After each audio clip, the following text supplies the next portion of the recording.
It is in the selfless and courageous facing of your fears and insecurities while traversing the path that the Spirit beyond calls you forth to, that leads to the transformation and purposeful filled adventure that many of us yearn for. I've been reading Matthew chapter 7, verses 13 through 14, which is a section titled The Narrow and Wide Gates. This, this section is one that really excites me because I see it as something speaking to a topic that is missed among many individuals these days, both in the Christian community and outside of it. And in it, Jesus said some things that actually really shocked me when I first had this revelatory moment where I understood what he was saying and what he was admitting to know. I'm going to start by reading Matthew chapter 7, verses 13 through 14. Again, it's called the narrow and wide gates. Enter through the narrow gate. For wide is the gate, and broad is the road that leads to destruction, and many enter through it. But small is the gate, and narrow the road that leads to life, and only a few find it. So the imagery that these verses are creating in your mind is these two paths. You have the broad path and the narrow path, the wide gate that leads to the broad road, and the small gate that leads to the narrow road. He describes the broad path as being highly populated. You're going to have a lot of company there. The narrow path, only a few find it, so it is going to be more sparsely populated. You won't have the same sort of community there as you would in the broad path. Yet he tells us counterintuitively that the narrow path is the one that leads to life. I think this is something that so many people today are missing in their lives with the implementation of social media and how people are living and going and doing things just for the sake of capturing a moment to share with others in the digital landscape. That's crazy.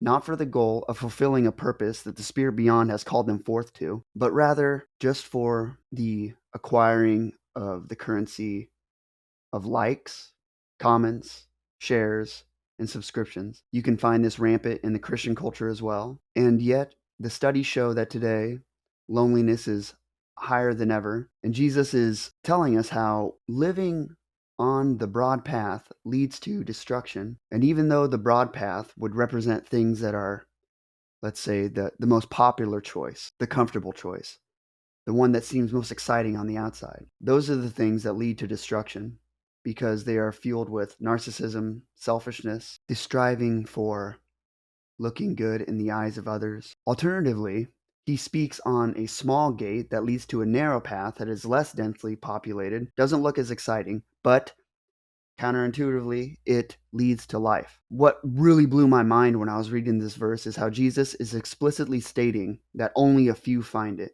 So, Jesus, being the Son of God, knowing all, he is admitting that only a few are going to find it. I would imagine he is thinking about the population of the world because he came to save the world. Therefore, he knows that even among his followers, only a few are going to live a life that is on this narrow path that is countercultural and wouldn't appear on the outside to be something that you should be doing because it seems foolish when you would ask someone who is engaging in the activities that are popular and sort of acquiring a great wave of attention online.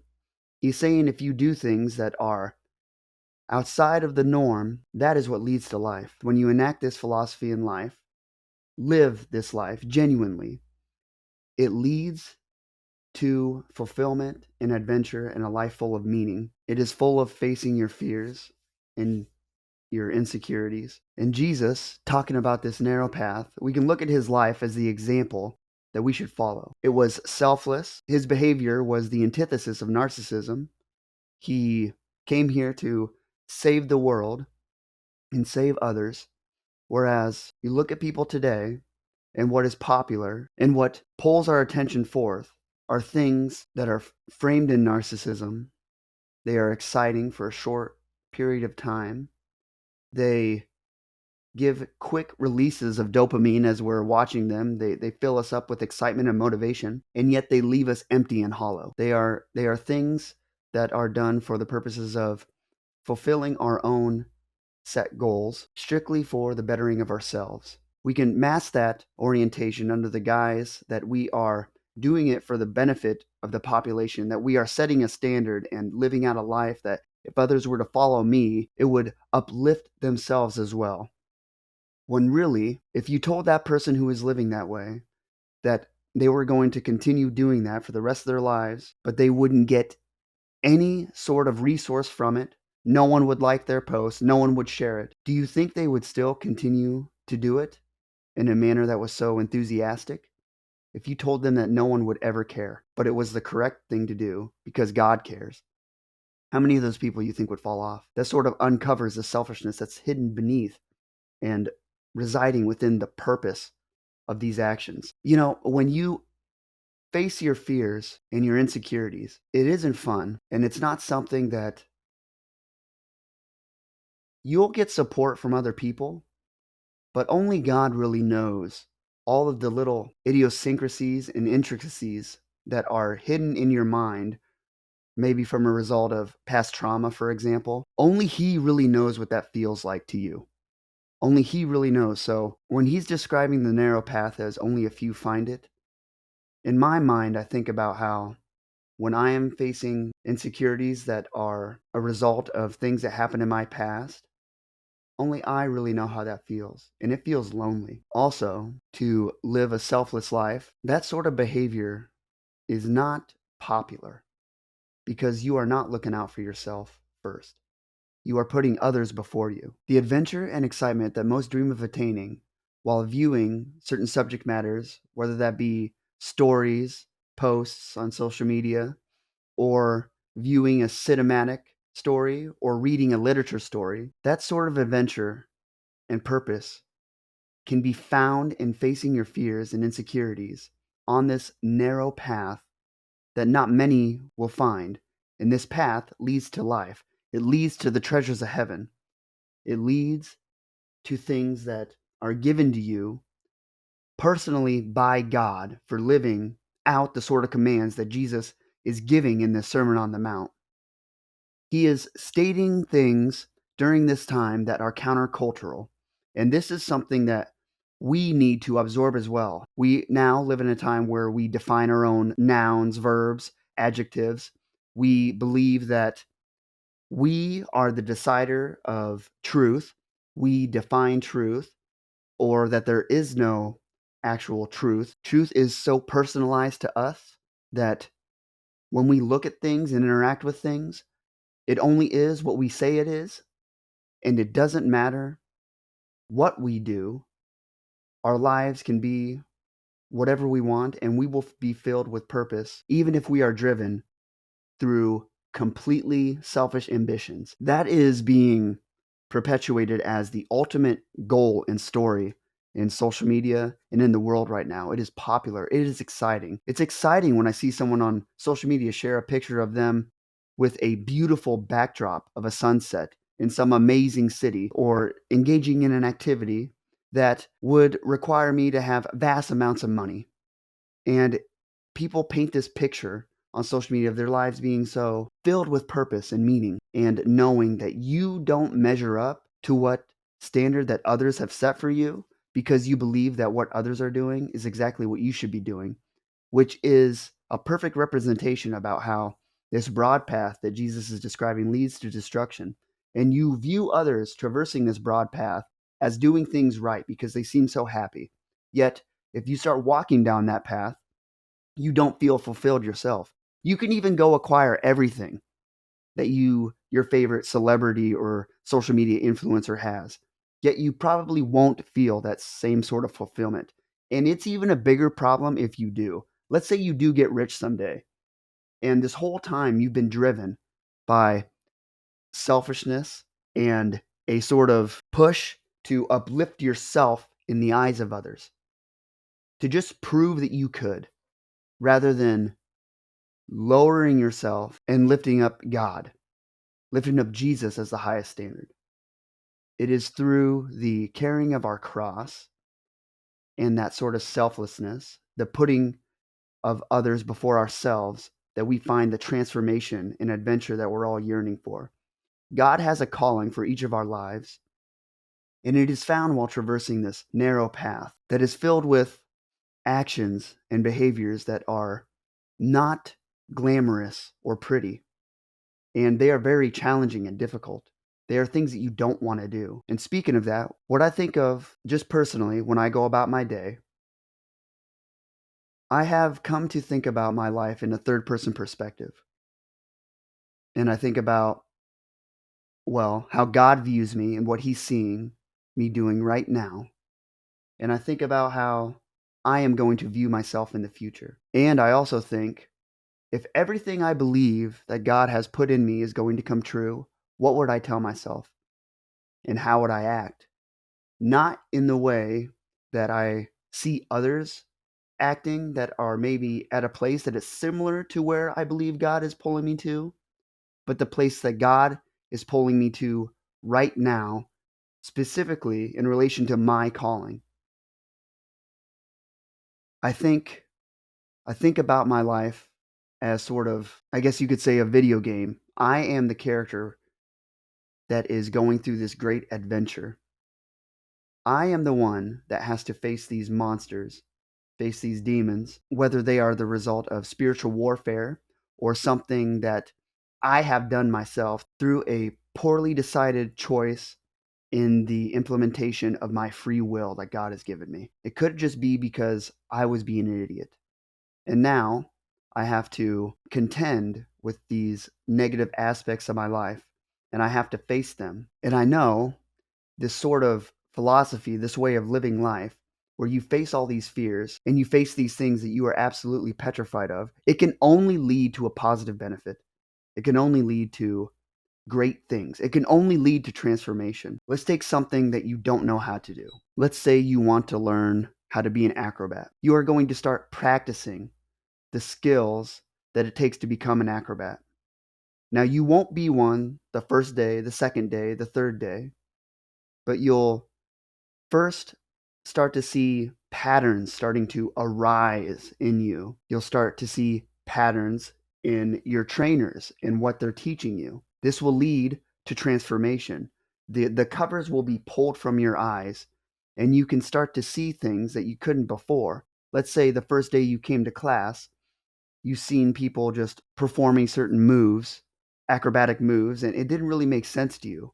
But then, as you've been doing it, let's say for half a year, you start to notice all the little moves, all the flexing of the muscles and the way that their body is twisted and contorted, how it's purposeful. And there's a beautiful dance to it. All of these patterns start to set in on each other, and that sort of rises up in you. After so many days of practicing these skills, you become an acrobat yourself. You transform. You go from someone that just walked into the gym doors knowing nothing. You transform yourself into an acrobat by practicing what you need to practice. The same sort of thing is true when it comes to living your life on that narrow path. When you first start out, it'll be extremely scary. It will be counterintuitive. You won't find many people with you. There will be less people living that sort of life than there are the alternative. Now, as you start to engage and face your fears, the courage within you grows and it starts to transform you into whatever person that God is calling you to be. And I think about other people, how most of us, we do the same thing day in and day out. The average person goes to work, come home, looks at their phone, goes to bed. And they do that on repeat every day, besides the weekends where they go and do whatever they want. I think about a lot of people don't really remember what they did 3 weeks ago. They don't. A lot of people don't remember what they did a month ago.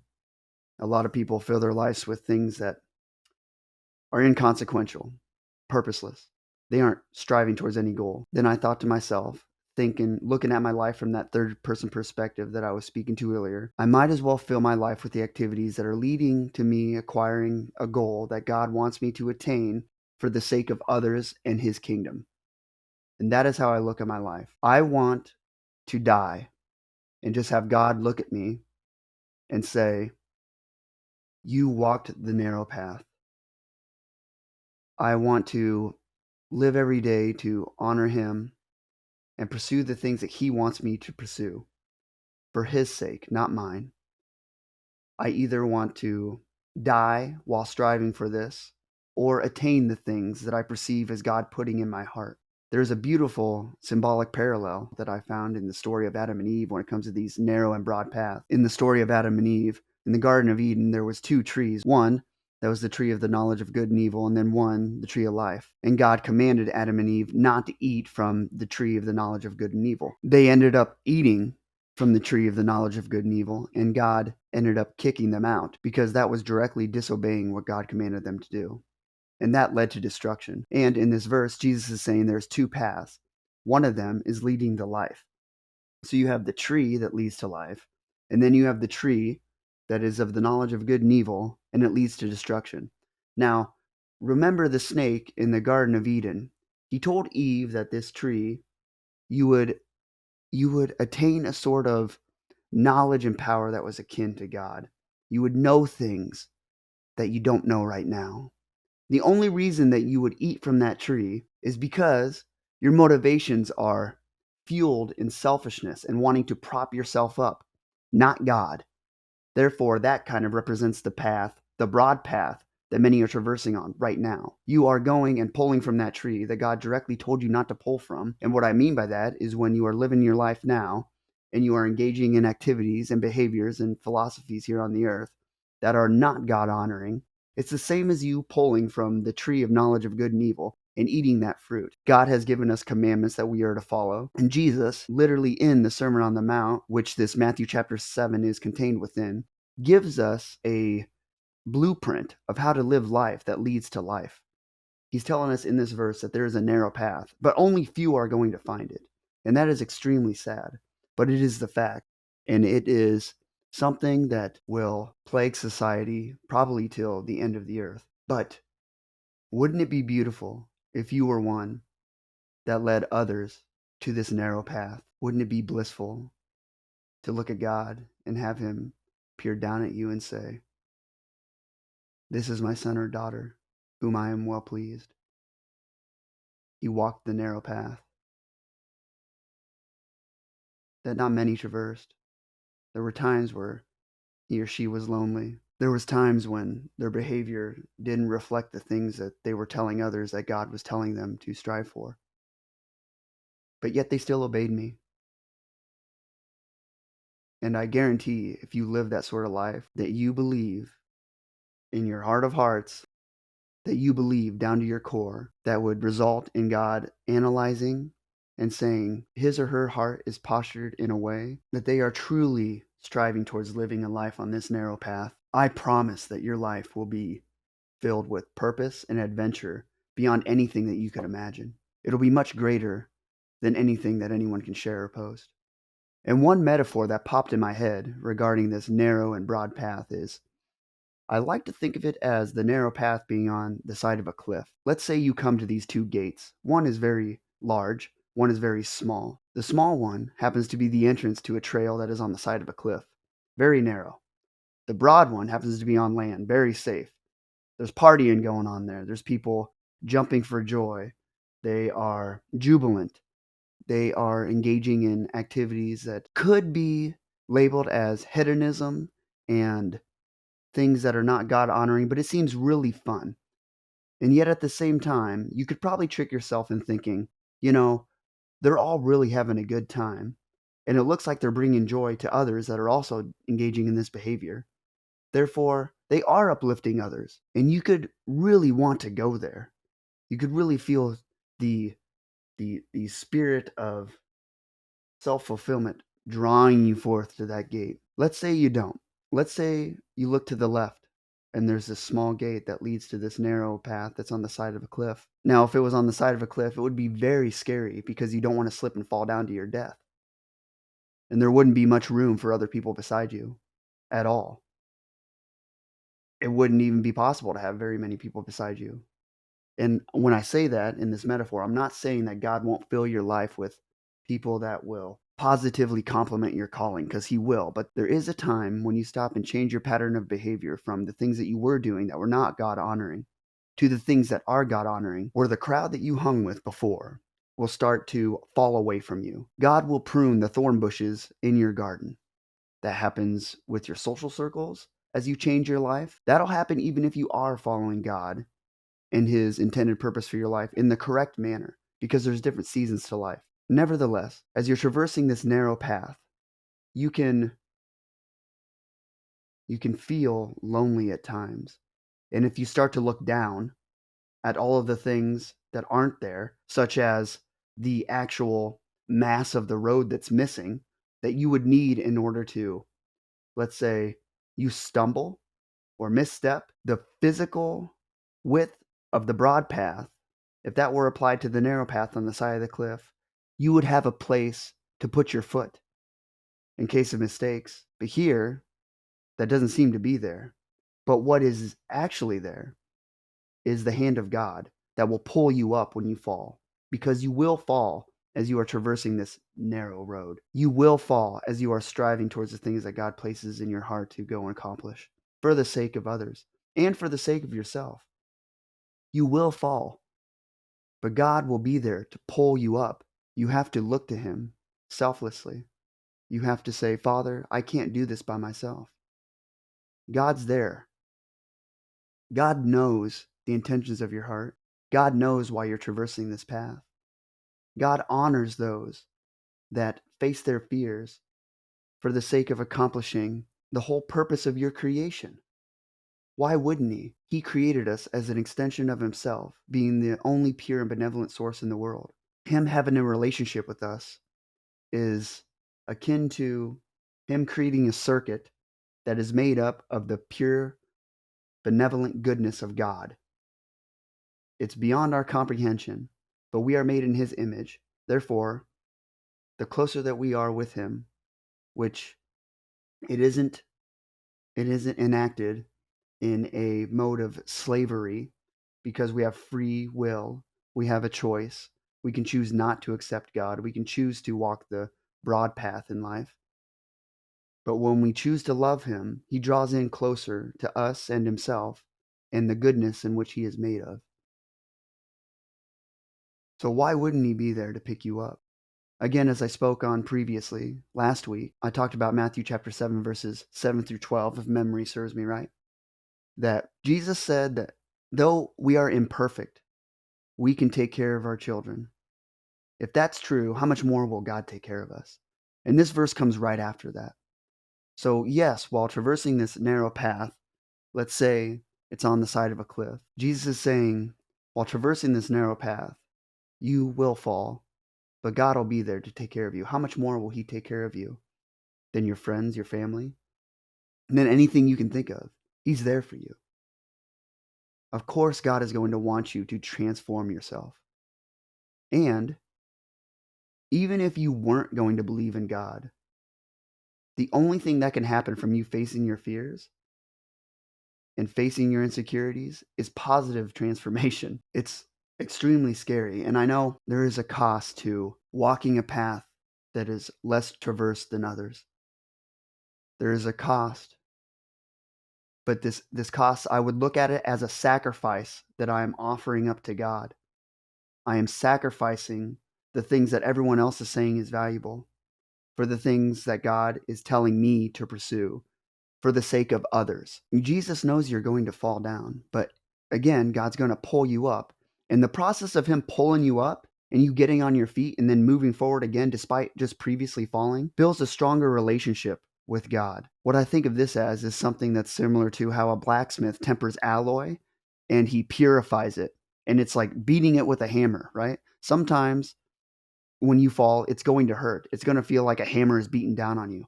But as you get back up and as you lean on God for his assistance, it will refine you and transform you into who you are called to be. And then you becoming this new person, you will grow God's kingdom by serving others and putting others before yourself. That is living the life on the narrow path, doing it for the sake of others. Personally, when I started out, I can tell that my motivations were selfish. I lost a lot of things. I was unemployed. And I told God I just wanted to do things his way. And even though my heart was postured incorrectly, there was still a semblance of selflessness in there in certain areas. There was. I did want to help others, but I think my My main drive was to not feel like I felt at that moment in time. That was selfish. It wasn't predominantly because I wanted others to never feel what I was feeling. It was because I wanted to not feel that way. So there was selfishness in it. But my ability to give up my understanding and walk the narrow path, which I was probably walking on a path that more resembled a broad one than a narrow one at first. Over time, God shrunk the path down to the narrow path, I would say, and He changed me and transformed me over me falling over and over and over again, tempering me like a blacksmith tempering alloy with that hammer. And I was the one dropping the hammer on myself.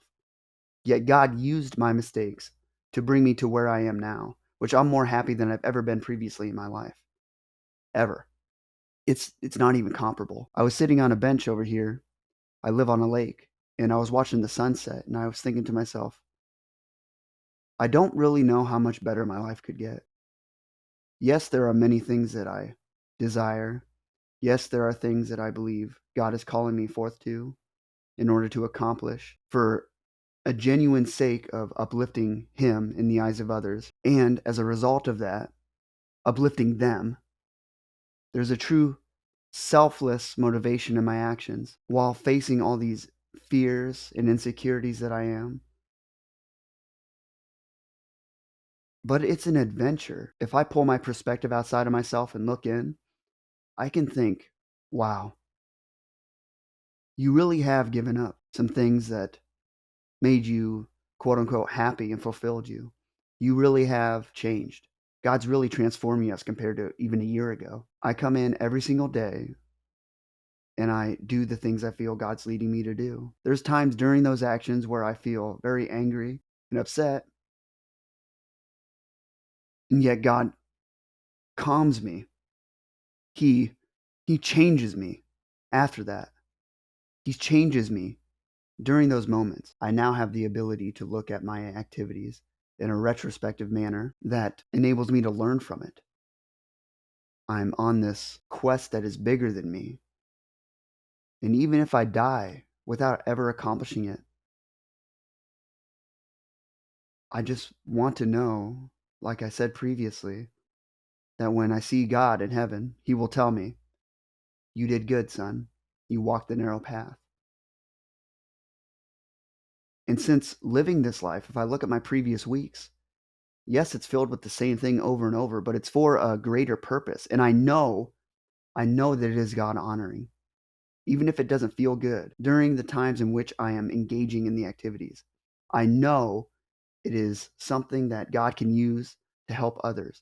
I'm striving to be someone that can help others for the sake of others, not myself. It's the antithesis of what I see on social media. I've started to share and upload shorts and clips to social media again. And while doing so, obviously you have to enter into the app to post inside of it. Even that small window of interaction with it, I feel a desire to stay there and scroll and look at content. It is absolutely maddening. And since I've been posting videos, which I started with my last lecture, I posted different clips of it. The things that I have seen in social media has made me realize just how much God has transformed me.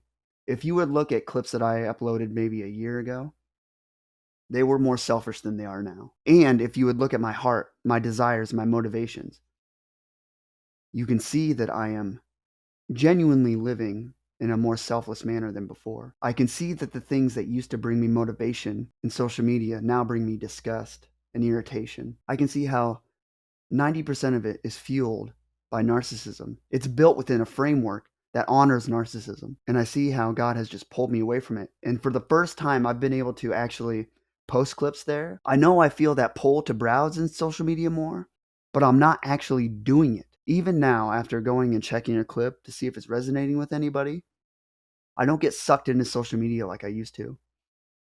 I don't care about it like that.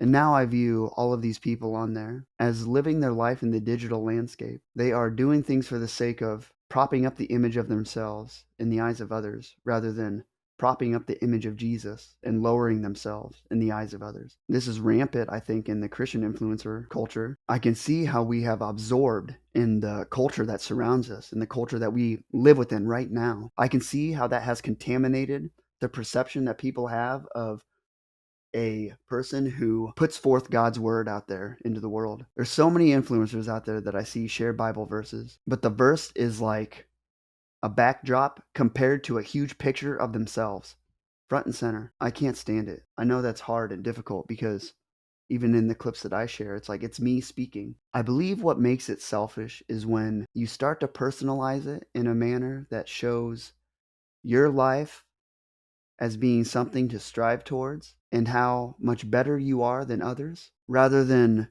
giving the example of Jesus and his life as being the example to strive towards. For instance, when Jesus was healing people during his ministry, he would tell them not to tell other people. And that seems absolutely insane. It's like, why would he tell people that? He's the Son of God. Doesn't he want everyone to know he's the Son of God? But the reason that is because it is avoiding a sort of narcissism. It is letting the word spread about him in a manner that does not prop himself up as a human, but more so represents something that a selfless God would do. He is not propping up the acts of healing in the eyes of others for the sake of uplifting his own ego. He is walking out his calling in the way that God has called him to. He is not doing things for his own sake. Even in the Garden of Gethsemane, when he tells God, he's like, if there's a way that I can do what you called me to do without actually dying on the cross and going to hell, please tell me. God doesn't tell him there's another way, so he goes through with it. He's selfless.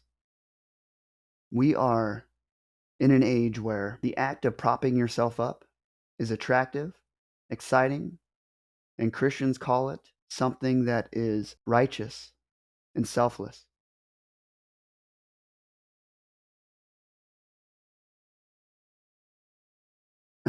I can't stand it. There's this thing with Christian clips where they will put at the beginning of the video, you're seeing this for a reason. After like the 1,000th time of seeing that, it's like, did you put that in your video because you truly believe that? Which could be true. Or did you put that in your video for people to keep watching? Only they know. God knows. God knows. I know that there was a season of my life where I was drawing influence and teachings from people and a resource that led me to get to where I am now. It was a Christian community, but their actions were not God honoring. It was not in selflessness. It was that sort of braggadocious, I'm a Christian, God's got my back, you can't ever stop me, and I'm so glorious because I got God. That treats him as like a celestial butler. When you start telling people that they can do anything with God's help without telling them that their actions should be aimed towards selflessly serving others, you are creating monsters. You are creating monsters that are self righteous, yet believe that they are selfless. You are creating monsters whose belief in themselves is propped up on theology and something greater than themselves. Have you ever tried convincing a Christian who believes that God told them to do something that they're wrong? It's crazy hard. And I know I've said this before, but the way that you can avoid that is by constantly returning to God and seeking his guidance, counsel, and correction with a heart posture that you could be wrong. Lord, show me where I'm wrong. Show me. And also, you need to have people in your life that can check you, that can tell you when you're being selfish. God will use other people. God will use non-believers. God will use anything to do anything. He can do anything with anything. These Christians that are being created today, it's disgusting. It is blasphemous. Their way of teaching and their pushing forth of behavior that we are supposed to exemplify and follow, these influencers, without knowing it, they are telling us to live a life that is walking this broad path that Jesus has told us leads to destruction. Jesus lived selflessly. He did not prop himself up.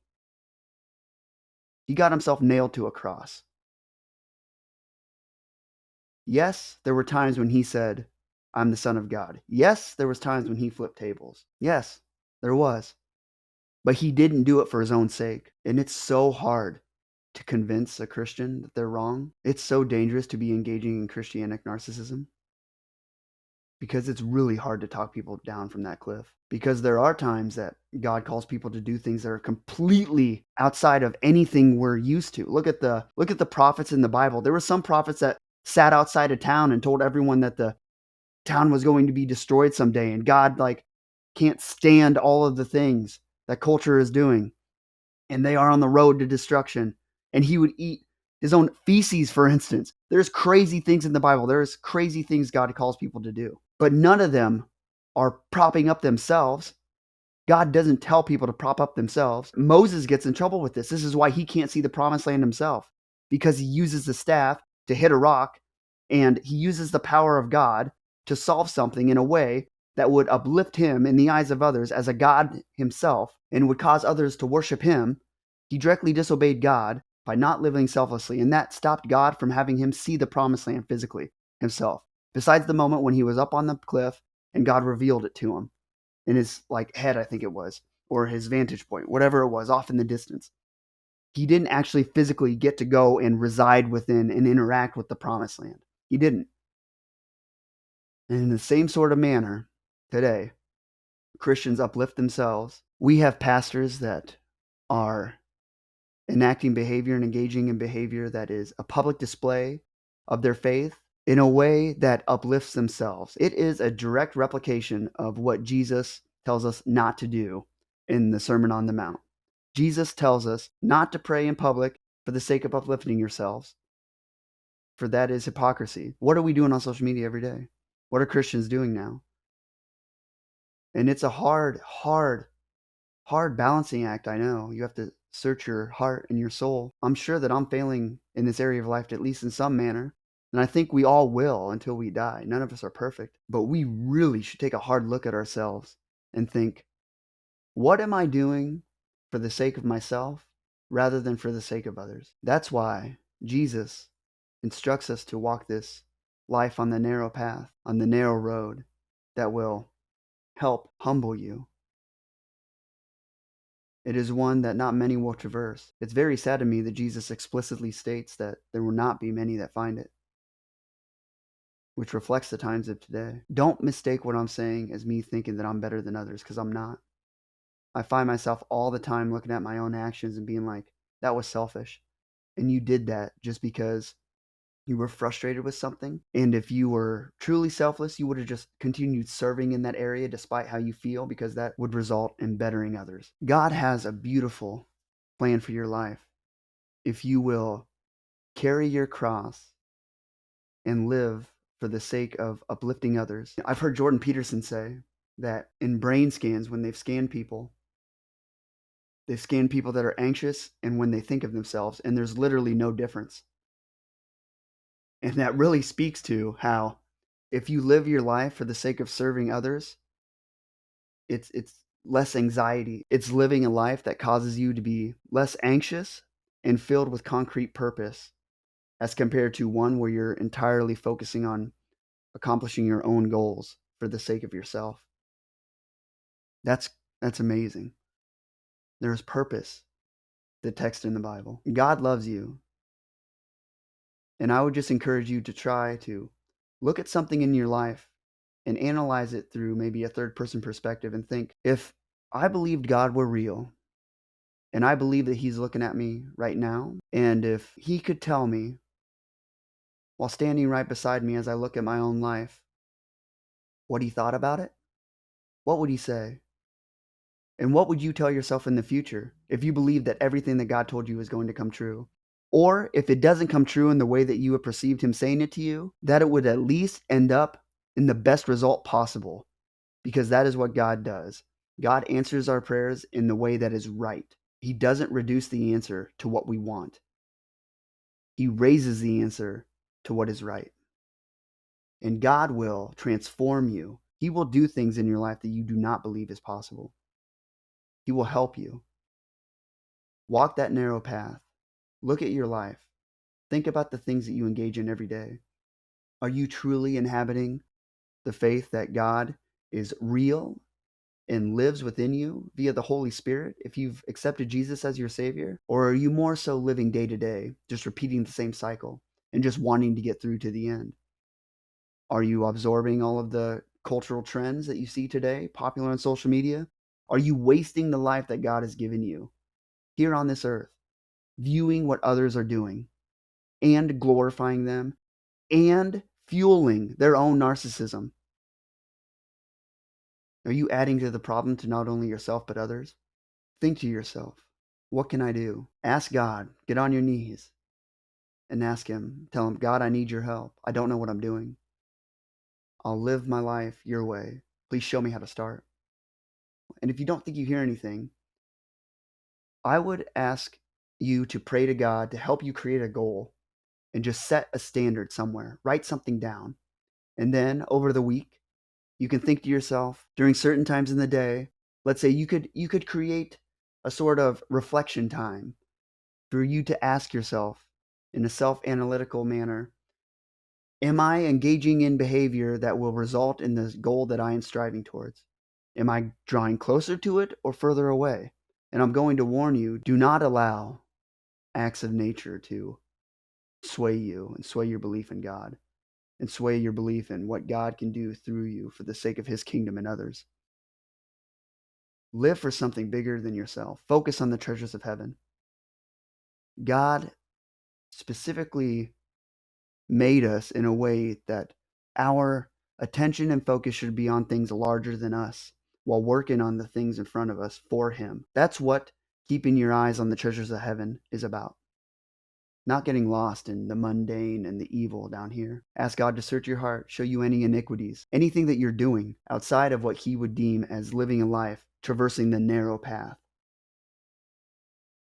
That will bring you the purpose that you are seeking and the transformation that you are seeking. I'm going to end this here. And if there's anything I can be praying for anyone that has watched up to this point, please let me know. If you did make it up to this point, I thank you so much. I appreciate your time. I pray that God plants the seed in your heart that allows you to water it in order for it to grow into something beautiful. And He gives you the strength and courage to walk through the doors that He presents before you. Ask Him, seek Him, knock on the doors He presents in your life, or listen for Him knocking on the other side. Enter through when He tells you. Face your fears, and you will find the adventure you're looking for. I love you so much, and I'll see you next time.